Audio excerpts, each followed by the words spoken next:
여러분 안녕하세요. 반갑습니다. 롤PD입니다. 네, 지난 시간에 이어서 오늘 또 블랙 위도우 주변 인물 두 번째 시간 이렇게 가져왔습니다. 오늘 제가 여러분들에게 소개해드릴 캐릭터는 옐레나 벨로바라는 캐릭터입니다. 우리가 흔히 이제 알다시피 블랙 위도우 두 번째 블랙 위도우를 맡았던 인물이고요.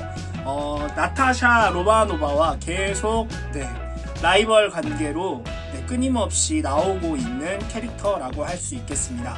2021년에 개봉하는 블랙 위도우에서 옐레나 벨로바는 플로렌스 퓨 배우가 맡게 됐습니다. 저는 플로렌스 퓨 배우를 그 미드소마와 그리고 작은 아씨들에서 굉장히 인상 깊게 봤거든요. 그래서 앞으로 더 많은 영화에 나올 거라고 생각을 했는데 블랙 위도우에서 나올 줄이야. 그쵸? 다음 2세대 블랙 위도우 역할을 맡게 될 것 같은데 오늘 그 옐레나 벨로바 캐릭터에 대해서 말씀을 해드리도록 하겠습니다. 그럼 다같이 들어가 볼까요? 출발!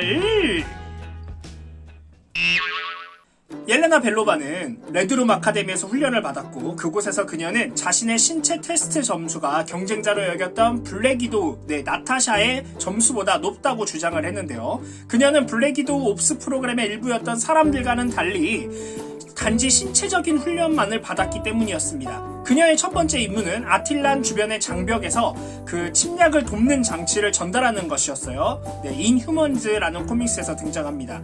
미국과 러시아 정부가 데슬리스 프렌지라고 불리는 분노를 일으키게 하는 혈청을 가져오라고 나타샤 로마노바를 보낸 이후에 유리 스탈렌코는 멋대로 레드룸에서 옐레나를 보내 혈청을 가로채서 러시아의 손에 넘어가게 했습니다. 나타샤가 죽었다고 믿어버린 옐레나는 칸 대령과 데슬리스 프렌지를 막기 위해 라피스탄으로 향했습니다. 하지만 그녀는 실패했고요. 붙잡혔습니다. 칸의 계획이 실패한 것은 실질적으로 나타샤 로마노바 덕분이었고요. 옐레나는 자신의 실패에서 몇 가지 중요한 교훈을 얻을 수 있었습니다.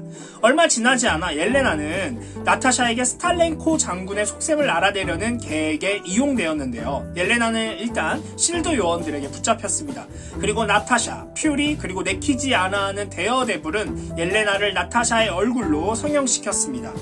충격으로 뉴욕을 방황하던 옐레나는 거의 정신을 잃기 직전 그 상태에서 계속 뉴욕을 이제 방황을 하고 있었죠. 모든 일이 끝난 후 나타샤는 자신이 옐레나에게 스파이는 영웅이 아니라 더러운 일에 이용되는 도구일 뿐이라는 것을 알게 하기 위해 이런 일을 저질렀다고 밝혔습니다. 옐레나는 이렇게 얘기하는 나타샤에게 유린당한 기분이라며 자신이 마치 강간당한 것과 똑같다고 화를 냈죠. 엘레나가 멘토로 여겼던 스타르코프스키 중령의 살인사건이 이제 일어나게 됐는데 그 사건의 전말을 밝히고 나서 옐레나는 짧은 시간 동안 스파이의 삶을 뒤로 하고 란제리 모델을 시작을 했습니다. 또한 모스크바에서 란제리 제국을 소유하게 되었고요. 한 달에 $50만 넘는 돈을 버는 소프트코어 포르노 채널을 운영하게 됐고 하바나를 포함한 6개 지역에 집을 소유하는 부자가 되어 있었습니다. 그곳에서 그녀는 여성 성노동자들을 안전하게 보호하고 그 사람들을 위해 에이즈 약을 나눠주고 있었죠. 머물 곳을 찾는 나타샤에게 엘레나는 머물 곳을 제공하는 대가로 마이애미에서 훔친 의료품을 수출할 수 있도록 도움을 요청했습니다. 나타샤는 놀랍게도 그 의료품들을 지나콘에서 가져온 것이고 셀리앤 카터라는 여자도 마피아에게 납치되었다는 것을 알게 됐습니다. 캐스트럴과 마틴 페리스는 마이애미에서 나타샤를 붙잡았고 그녀가 알고 있는 것을 알아내기 위해 자백하게 만드는 약, 자백제를 이제 사용을 했습니다.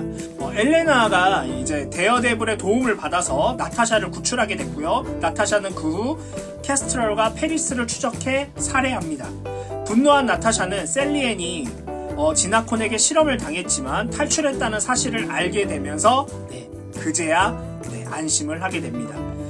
어벤져스는 세비지랜드에서 불법으로 비브라늄을 채굴하는 옐레나와 거짓 쉴드 부대와 마주했습니다. 그들은 어벤져스를 죽이기 위해 공격했지만 갑자기 개입했던 사우론, 그 사우론이라는 괴물이 있습니다. 그 괴물이 공격하는 바람에 옐레나의 상체는 심한 화상을 입게 됩니다. 중환자실에 입원한 후 그녀는 자신에게 일어난 일에 대한 복수를 하기로 결정했고 스파이더 우먼을 죽일 수 있는 방법을 제안을 받게 됩니다.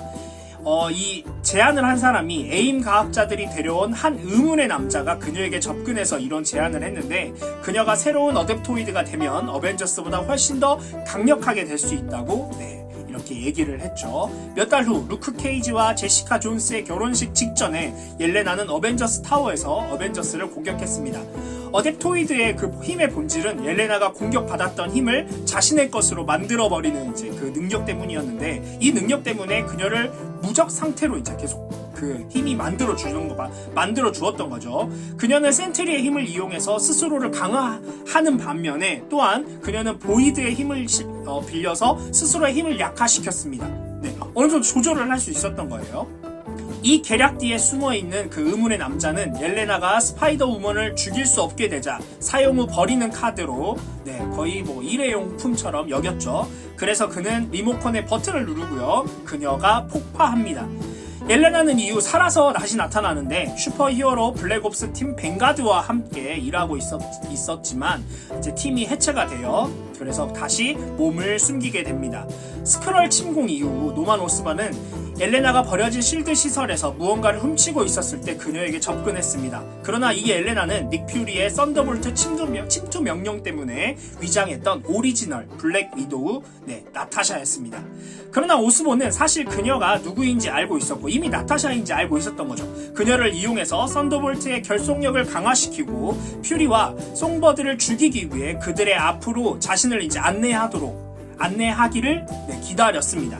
나타샤와 송버드가 가카스로 이제 탈출을 하고 퓨리가 라이프 모델 데코이라는 것이 밝혀지자 오스본은 어벤져스 타워 안에 갇혀있던 진짜 옐레나를 깨우기로 결심을 합니다. 그녀는 나중에 에임에 의해 회복되었고, 그녀는 새로 만들어진 나라인 바뷰다의 국무장관으로서 그들의 고위 공의회에 참여할 수 있도록 초대됩니다.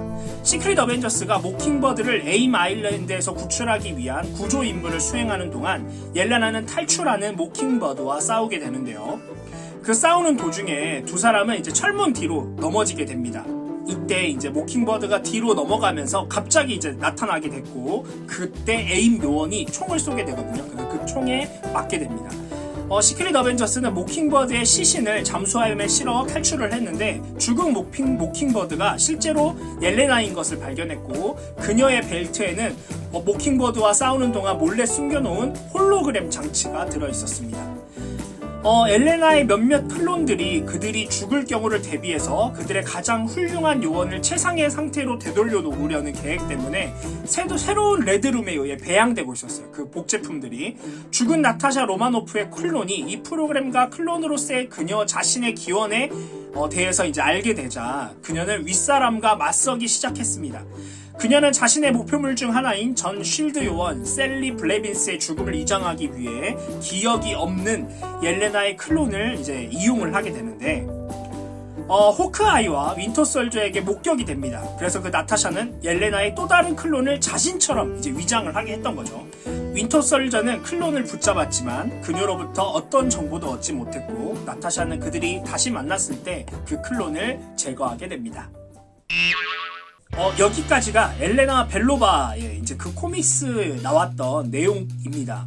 실질적으로 그 트위터에서 한번 이 마지막 코믹스에 대해서 얘기를 하면서 옐레나 벨로바는 어떻게 됐냐라고 이제 질문이 올라왔을 때 거기에 대한 답변을 달았습니다. 거기에 답변에 일단은 아마 사망한 것으로 보인다라고 되어 있어요. 나타샤에 의해 옐레나 벨로바는 사망되었습니다. 죽었습니다라고 이제 거기에 언급이 되어 있거든요. 그래서 일단은 정확하게 코믹스에서 죽는 장면이나 사망한 장면이 이제 나오진 않았지만 죽었을 것이다 라고 예상을 하고 있습니다.